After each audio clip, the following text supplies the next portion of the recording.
Hello guys, welcome back to another video. Oh well, it's been ages since the last time I posted a video to YouTube, isn't it? Alright, guys. Uh happy New Year to all my viewers, if you even view.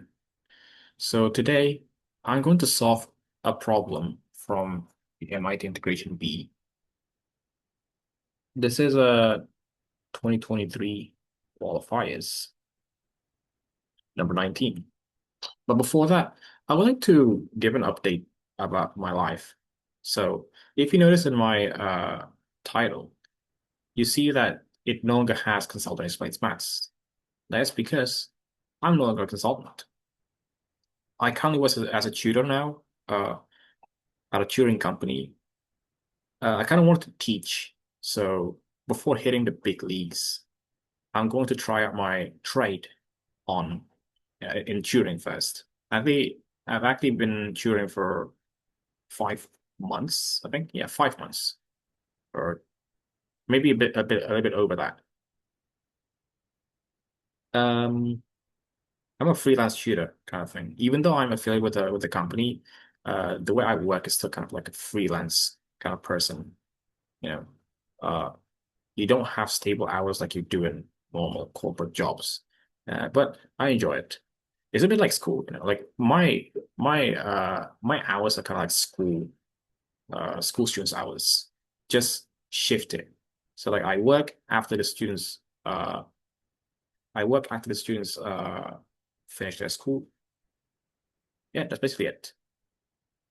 So here I am trying to solve an integration B question. I'm trying to keep myself sharp. I'm trying to stay sharp. I I usually teach middle school, and not just maths, but also science and languages. But here I am trying to prove to others that I can still, like, I still got it. Like, Unk still got it. And I'm gonna keep going until big leagues call. Well, maybe until someone in the comments mention, or like someone in the comments do notice that, oh wow, you're doing a random integral. Yeah. Anyways, I'm going to be doing a random integral. I'm not going to promise that this is done daily. I'm trying as I'm gonna try to be as consistent as possible. I know I've probably said that multiple times uh, along my journey of YouTubing, which I didn't really take as a career. Really, it's just a bit of a hobby. Like I just want to do something to kill time. Right now, it's currently the semester break. It's not really winter break because we don't have winters in my country. Uh, and if you see me not doing anything along these lines anymore on YouTube, there are two possible reasons. Number one is that I might be stuck on doing some very difficult integral. I'm going to pick a random question from the MIT Integration B website. Like you can actually see questions all the way back from 2010. And for more recent years, from 2022 to 2025, you even have the uh what is it, the later rounds, the what is it, the quarterfinals, semifinals, and finals. You will see a lot of fascinating integrals. But because we're randomly solving questions, it's possible that I land on qualified questions. They're not kind of easy, but just sometimes difficult.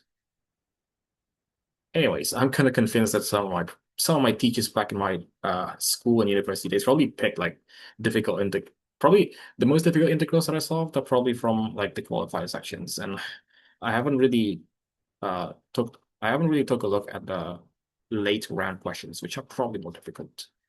Anyways, without further ado, let's solve this question.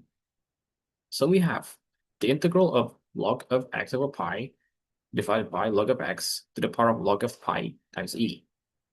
And by the way, when you see log here, the log means natural logarithm. So if you see a log without any kind of base here, is a natural logarithm.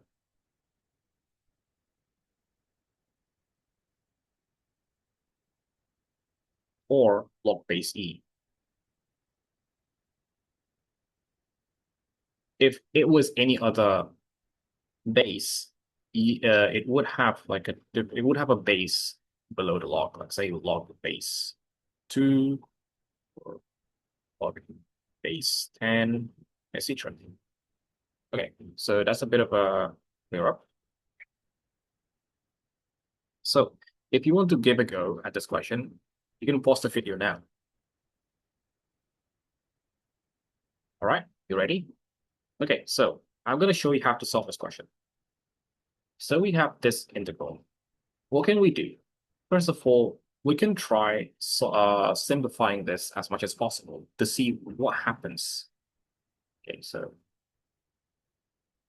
log of x over pi. When you have log of x over pi, using the standard rules of logarithm, you can write this as log x minus log of pi. And then for the denominator, log of pi e here can be simplified or can be expanded into log of pi plus log of v. Okay, so I'm going to give you a refresher. Log of x over y is equal to log of x minus log of y, and log of x times y is equal to log of x plus log of y. All right, and then what is log of e? Log of e is 1.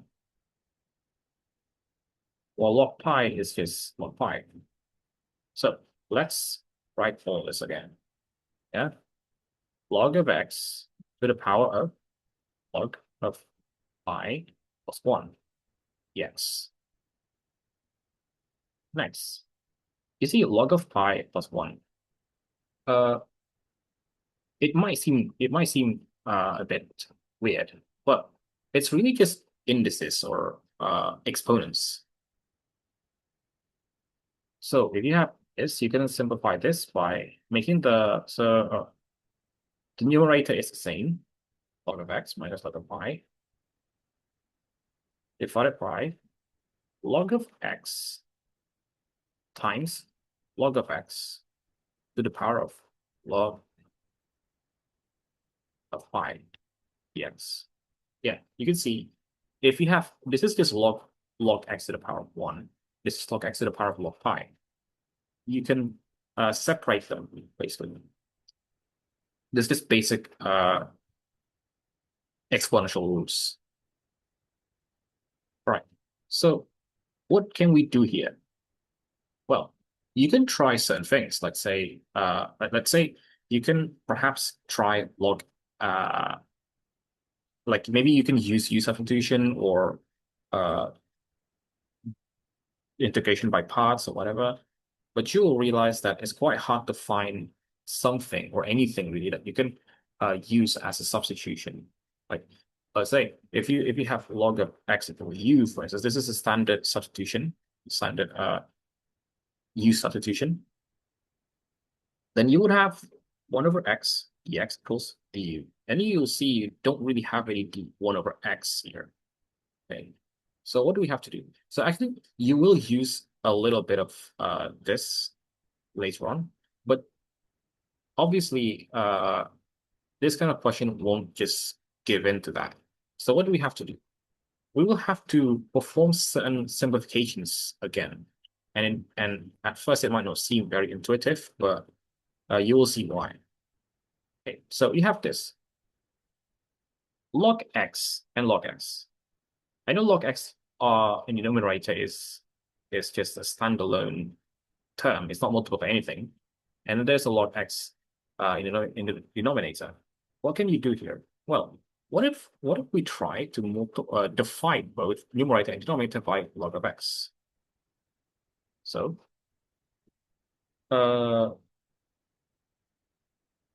so here we have 1 minus log of pi over log of x all over log x to the power of log pi. So in this step, we multiply both sides, or not both sides, but rather multiply numerator and denominator by 1 over log x over 1 over log x. Okay, still doesn't really look doesn't really look all that good right here. So what can we do? Well, we can try multiplying this by let's try this. Let's try multiplying both by log of x to the power of pi. Oh, sorry, not to the power of log pi over log of x to the power of log pi. So actually, you can kind of do both in the same step, actually. But here I'm just solving how here I'm trying to show uh like a slower way of thinking. I know in the contest you probably don't have this much time, but we're not in a contest, so we're free to just explore whatever. Yeah. Okay, so let's try this. If you multiply both the numerator and denominator by this, you get log of x to the power of log 5 minus log of pi times log of x to the power of log pi minus 1. Okay, if you're struggling to figure out why this is the case, this is because we have there's a log x here. It's actually this log x as the denominator here is actually log x to the power of -1. And then when you multiply it by log x to the power of log pi, you have this is standard rules of exponents. Log x to the power of log pi minus 1. There you go. And then you divide this by. So in the denominator, you have this and this. They're the same. They're identical, which means you have log x to the power of 2 log pi. All right. Now, we're quite close to ringing a bell here. But there are some hidden terms that you probably don't know how to invoke yet here. So first of all, I'm going to show you a bit of a formula that might ring a bell to you. If you have u over v, both functions of x, let's assume, and then we want to find the derivative of this with respect to x, that means we have u prime v minus v prime u over v squared. So what do we have here? We feel like we've got something. So this is actually equal to log of x to the power of log of pi squared. This, right? So you might think that it has to do with this formula, but we don't see what u could be. We don't really see what v could be just yet. Okay, so like the left side, the left term of the numerator is just one term, seemingly. It's just log x to the power log pi. What can we do here?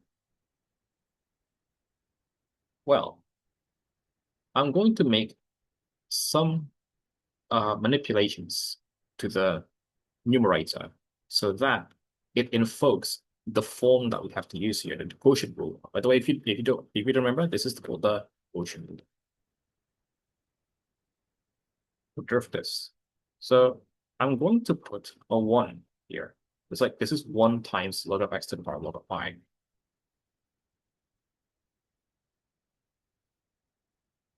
Okay. And then here, I'm going to also multiply this by x over x, which is also 1. Assuming that x is not equal to 0, of course. But here we don't really have any problems today. So we have x over x log pi times log of x to the power of, wait, log of pi minus 1. And the denominator, I'm going to rewrite it to make it easier for you to follow. Like this. Okay, so believe it or not, we can find a way to make the quotient rule work here. How? All right, so I want you to remember two basic rules. So the first rule here is the power rule.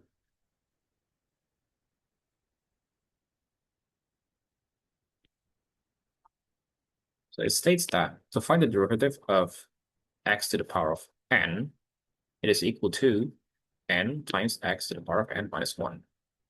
And then we're going to combine this with the chain rule.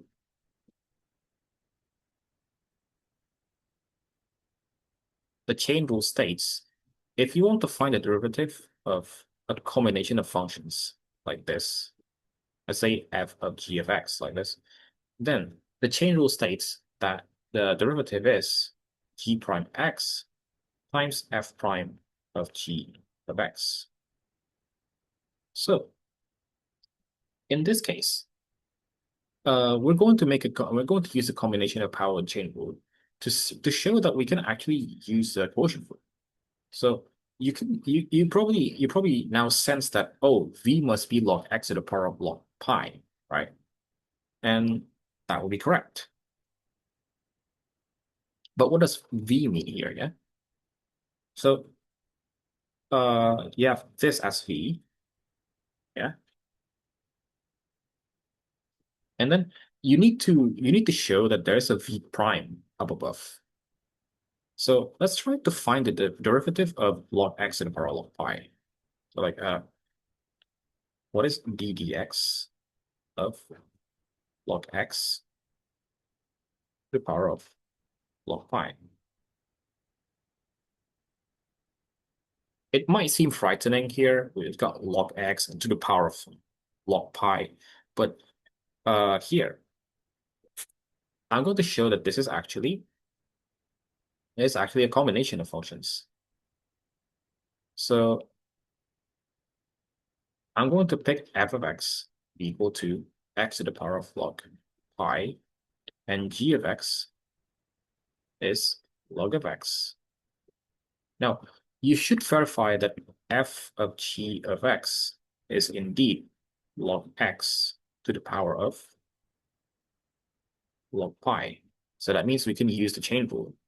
And that means the derivative of this function here is find g prime x. G prime, wait.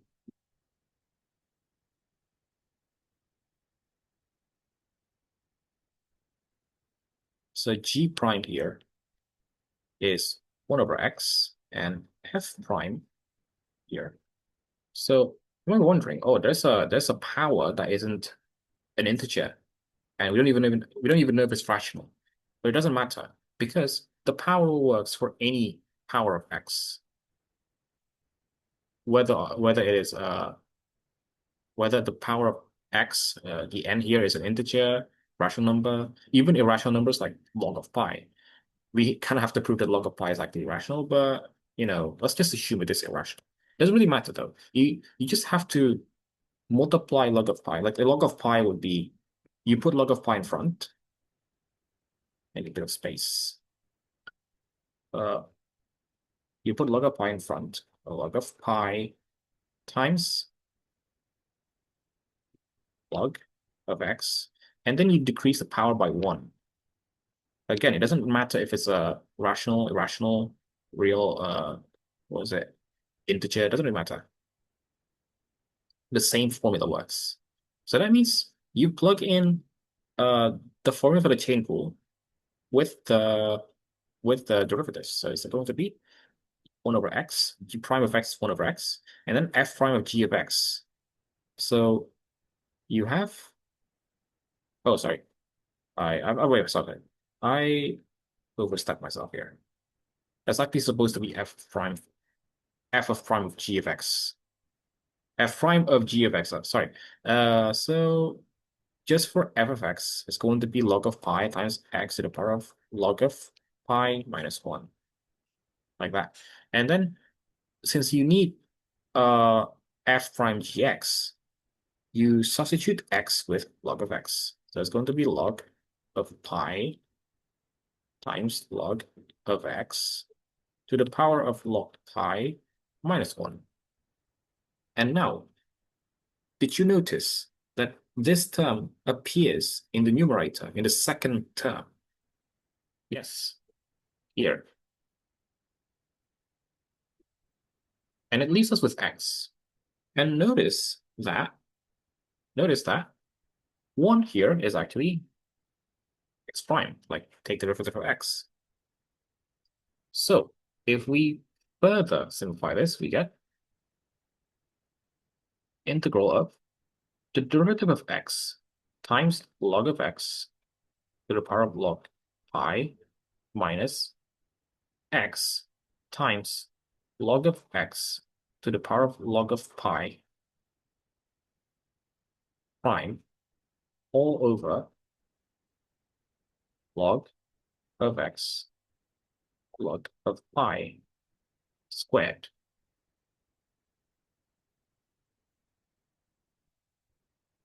There you go. So here we have, so we can use the quotient rule here. So this is actually equal to the integral of x over log of x to the power of log of pi squared. This. And these just cancel out. Like this is a derivative and this is an integral. So they just cancel out. This is x to the over log of x. Oh, sorry.